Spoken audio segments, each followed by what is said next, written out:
E aí, galerinha do 8º ano do ensino fundamental, aqui quem vos fala é a professora Doriane, do canal de História. Sou professora aí na Escola Estadual Engenheiro Caldas, em Caratinga, Minas Gerais. E nesse momento de pandemia aí, nós vamos para a aula da segunda semana do volume 3 do PET do 8º ano, ensino fundamental. E aí o tema da nossa aula de hoje é a independência da América Espanhola. Vamos então aí para a nossa aula, independência da América Espanhola. No início do século XIX, quase todas as colônias espanholas na América se tornaram independentes. E a Espanha, deixou de ser potência mundial. As novas repúblicas mantiveram, porém, dependência econômica em relação aos países ocidentais. Enquanto o Brasil trilhava um caminho de independência com a família real de Bragança, a América Espanhola realizava sua emancipação política por meio de movimentos militares, proclamações de república e participação de milhares de homens do povo. Seguindo os exemplos dos Estados Unidos, entre 1810 e 1825, teve início o processo de independência da maioria das colônias espanholas na América.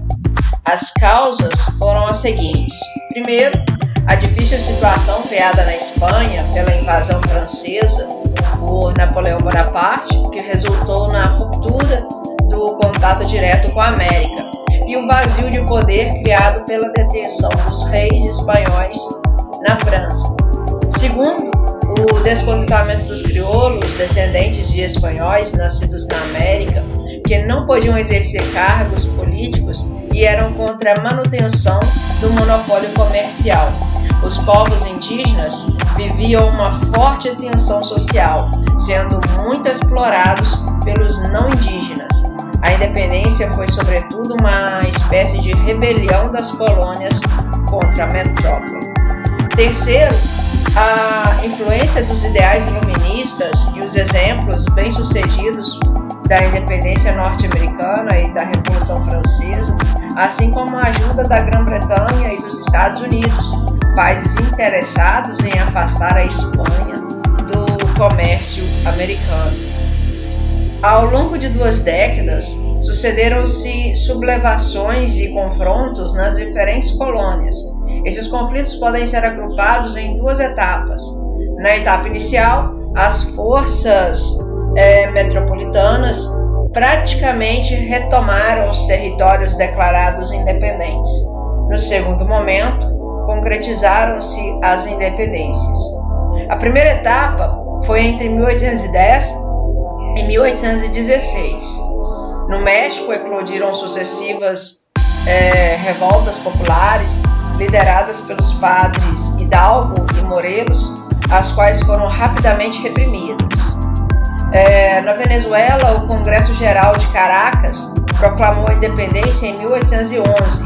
Miranda e Simón Bolívar, líderes dessas revoltas, foram derrotados e os espanhóis voltaram a dominar o território.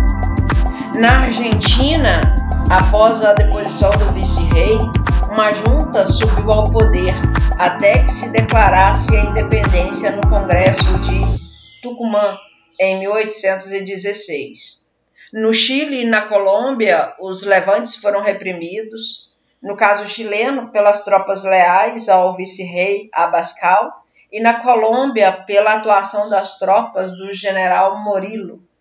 O Paraguai, sob a chefia de Gaspar de Francia, constituiu uma junta governativa, assumiu o poder em 1811 e declarou a independência em 1813. A segunda etapa vai ser de 1816 a 1825. No México, o padre Hidalgo foi preso e fuzilado em 1811, sendo substituído pelo padre José Maria Morelos, que assume a liderança do movimento e proclama a independência do México em 1821. Os rebeldes chilenos declararam a independência após as vitórias de San Martín e Chacabuco, em 1817, e em Maipú, em 1818. A Colômbia tornou-se independente depois da vitória de Bolívar em Boyacá, em 1819. Da vitória no Chile, José de San Martín dirigiu-se para o Peru, centro da resistência metropolitana, acompanhado pelo Lorde inglês Cochrane, libertando-o em 1821. Bolívar e San Martín conseguiram maior coordenação nas ações, sobretudo em Guayaquil, no Equador, e uma atuação militar decisiva que culminou nas vitórias de Carabobo, 1821, e Ayacucho, 1824. Ambas asseguraram a independência da Venezuela e da Bolívia. Esta última, na Bolívia, em 1825. Na mesma época aconteceu também a independência do Brasil, 1822, que foi resultado de outro processo histórico.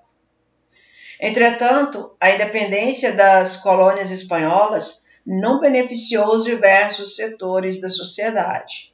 Houve contradições internas e fortes divergências entre os grupos. E aí nós temos os grupos crioulos, mestiços, ameríndios e oficiais do exército, dentre os quais os crioulos foram os maiores privilegiados. A Grã-Bretanha e os Estados Unidos buscaram obter o controle econômico e político do continente americano.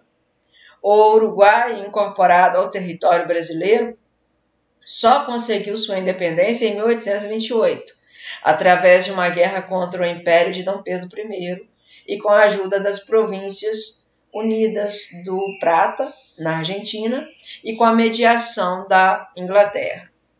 Bom, quais as consequências da América Espanhola independente? Com a independência, a América Espanhola fragmentou-se em diversos países, diferente do que ocorreu depois no Brasil, caracterizados politicamente pela criação de repúblicas presidencialistas. Isso ficou ainda mais evidente com a fragmentação da América Central, que desde 1824 esteve unida ao México, nas Províncias Unidas da América Central. A partir de 1838, dividiam-se, formando a Guatemala, Honduras, El Salvador, Nicarágua e Costa Rica. Esses países conquistaram sua independência política, sem, contudo, conseguirem organizar instituições estáveis.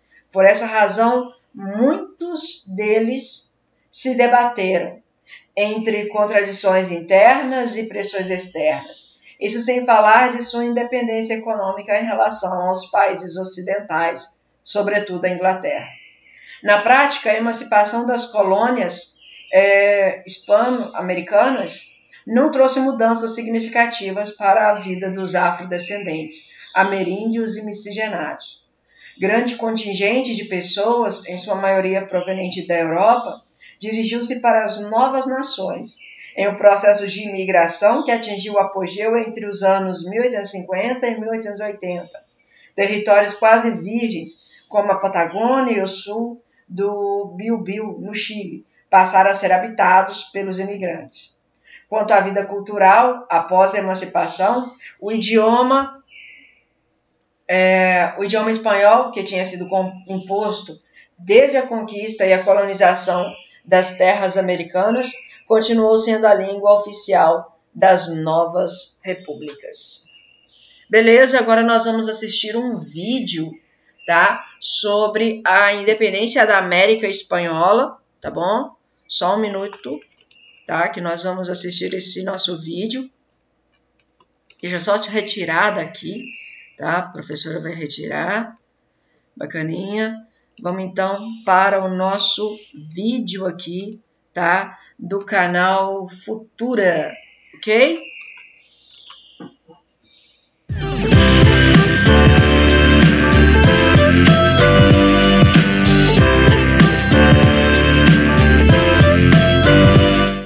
Oi gente, tudo bem? Essa aula tem título Independências da América Espanhola. Nosso objetivo hoje é entender um pouco como é que a Revolução Francesa e as ideias do Iluminismo tiveram uma relação com transformações muito importantes no continente americano.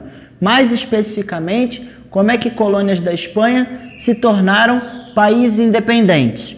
Primeira coisa então que a gente vai fazer é observar aqui mais de perto essa linha do tempo. Nota que normalmente a linha do tempo a gente faz mais assim deitado, né?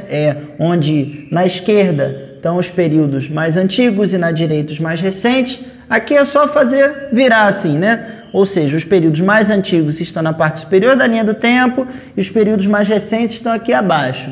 Muito bem, então tem uma primeira marcação aqui importante, que é o afastamento de Fernando VII, rei da Espanha. Vamos entender isso. O que acontece? Na fase final da Revolução Francesa, Napoleão Bonaparte, ele se coroa imperador e inicia um processo de expansão territorial. Essa expansão territorial ela foi bastante importante porque levou ideias iluministas e levou leis inspiradas no iluminismo para outros países e também porque destronou, né, alguns reis absolutistas. Isso aconteceu no caso da Espanha. Fernando VII ele foi retirado e foi colocado no lugar, no comando da coroa espanhola, José Bonaparte, que era irmão do imperador francês. Por que isso é tão importante para a gente entender a relação com as Américas e com esses processos de independência? No momento em que Fernando VII é afastado, as elites aqui na América Latina, das colônias espanholas, aquilo que dentro de história se chama as elites crioulas, ou seja, eram proprietários de terra e eram importantes elites locais, eles assumem, digamos assim, as principais tarefas de governo, já que a coroa espanhola estava passando por um processo de transformação com uma ocupação estrangeira. Então, o que acontece? A partir do início do século XIX, do afastamento de Fernando VII, acontece algo que era relativamente inédito. Essas elites locais aqui na América passam a ter autonomia, liberdade de decisão e governo, sem precisar ficar consultando a coroa espanhola para tudo e podendo decidir uma série de coisas, inclusive relativas a comércio, além da administração colonial. Então, o que acontece? Esse período ele é de intensas transformações. Em 1813, com a derrota de Napoleão, acontece a tal da restauração, ou seja, Fernando VII retorna ao trono. Mas nota, esse período de autonomia ele já foi bastante marcante e não é por acaso, é justamente nesse momento em que o rei está afastado que essas elites elas aproveitam para tentar garantir a liberdade que conseguiram por meio dos processos de independência. Mesmo com o retorno do rei, em 1813, com a retirada das tropas napoleônicas, os processos de independência, muitos já tinham começado, eles avançam, eles continuam e aos poucos toda essa área que a gente conhecia como América Espanhola foi se tornando de países independentes. Então espero que tenha ficado clara a relação para vocês, né? Teve a ocupação lá da Espanha pelas tropas de Napoleão, isso gerou a queda do rei Fernando VII e um momento de maior liberdade para as elites crioulas na América, ou seja, para os grandes proprietários de terra e as elites locais. Isso fez com que essas elites se organizassem para tentar garantir esse momento de liberdade, garantir que esse momento continuasse mesmo depois com a volta do monarca. Eu fiz aqui um desenho para vocês para poder representar alguns desses processos. O quadro é bastante amplo. Não é a ideia aqui que você saiba de todos os detalhes ou veja isso como um decoreba de nomes e locais. Não é isso. A ideia é que você perceba que existiram processos diferentes de independências nos países, né, e que isso gerou um fenômeno de fragmentação da América Espanhola. Se você observar, a América Portuguesa, que se tornou em 1822 o Brasil independente, continuou integral, vamos dizer assim, como um país inteiro, não se dividiu. Isso não aconteceu na América Espanhola, que acabou dividido em vários países. Nosso objetivo aqui é que você conheça a variedade desse processo e no final a gente vai também tentar entender por que essa diferença aconteceu.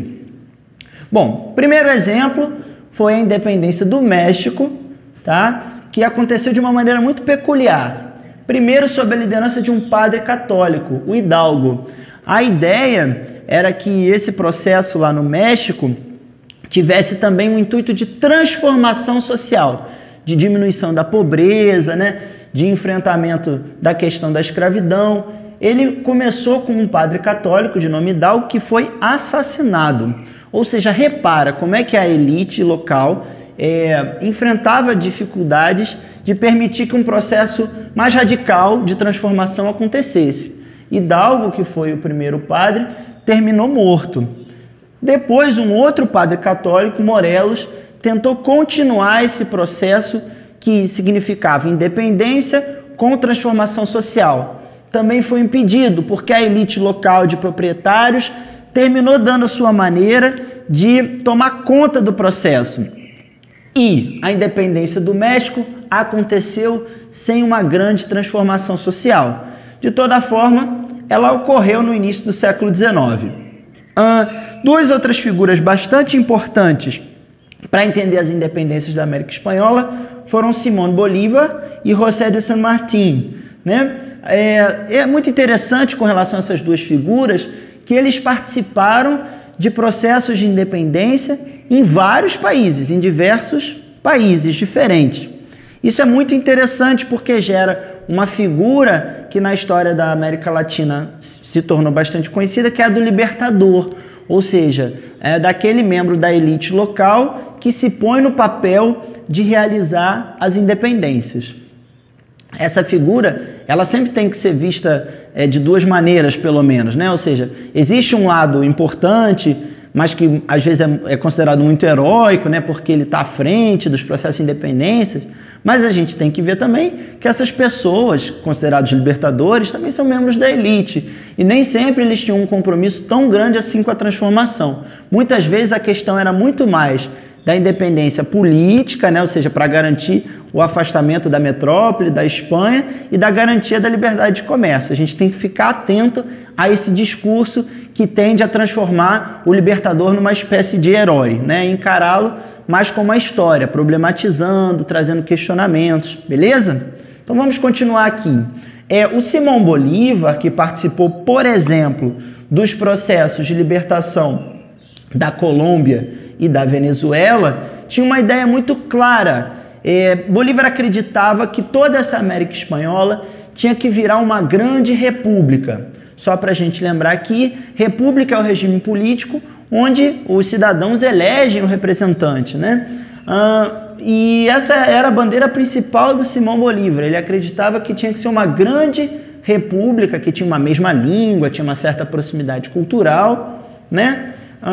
Essa união de países diferentes da América ficaria conhecida com o nome de pan-americanismo. Tem até jogos pan-americanos, né? Você já ouviu falar nesse termo?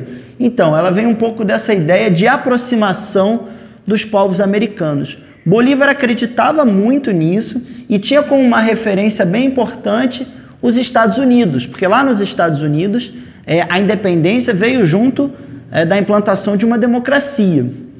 Em certo sentido, quando Bolívar defende uma república e defende um modelo de união pan-americano, por assim dizer, uma união pan-americana, ele tem certa inspiração nesse modelo estadunidense. Além do Bolívar, outro libertador, aqui você já entendeu o porquê das aspas, né? Foi o José de San Martín, que participou dos processos de separação no Peru, no Chile e na Argentina, nas Províncias Unidas do Rio da Prata, né, que se tornaria a Argentina. O grande diferencial das ideias de San Martín, além de defender também a separação da Espanha, era a afirmação de que esses regimes, esses países independentes deveriam ser monarquias. San Martín acreditava que esse regime, a monarquia, onde uma figura governa durante uma vida toda e passa o poder de pai para filho, ele é um regime mais estável. Note, não está querendo dizer tanto uma monarquia absolutista, mas uma monarquia constitucional, que tivesse o limite das leis. ainda assim um regime que não fosse republicano. No lugar de Bolívar, achava que o povo que tinha que escolher o líder, o San Martín achava que isso deveria ser passado de pai, o poder deveria ser passado de pai para filho. A última questão que eu gostaria que você refletisse junto comigo, agora que você já entendeu um pouco melhor como o processo esteve relacionado à Europa e como as independências aconteceram de maneiras diferentes, a reflexão final que eu gostaria de trazer para a gente aqui é porque, no caso da América Portuguesa, houve uma centralização territorial. O Brasil, a antiga América Portuguesa, virou um país só, e a América Espanhola virou vários deles, né? A principal explicação que os historiadores apontam para isso é que houve uma briga maior das elites locais na América Espanhola, que embora houvesse essas figuras desses libertadores, não existia uma autoridade que garantisse a unidade desse território, que garantisse que todo mundo ficasse junto, né? No caso do Brasil, isso existia, era a autoridade imperial de Dom Pedro I, que se você pesquisar e a gente procurar saber sobre esse assunto, a gente vai ver que em diversos momentos Dom Pedro I teve que afirmar a própria autoridade, não só do ponto de vista simbólico, mas também do ponto de vista prático, mandando tropas militares para áreas que discordassem da sua autoridade. É isso, eu espero que eu tenha ajudado você a estudar esse tema. Até uma próxima!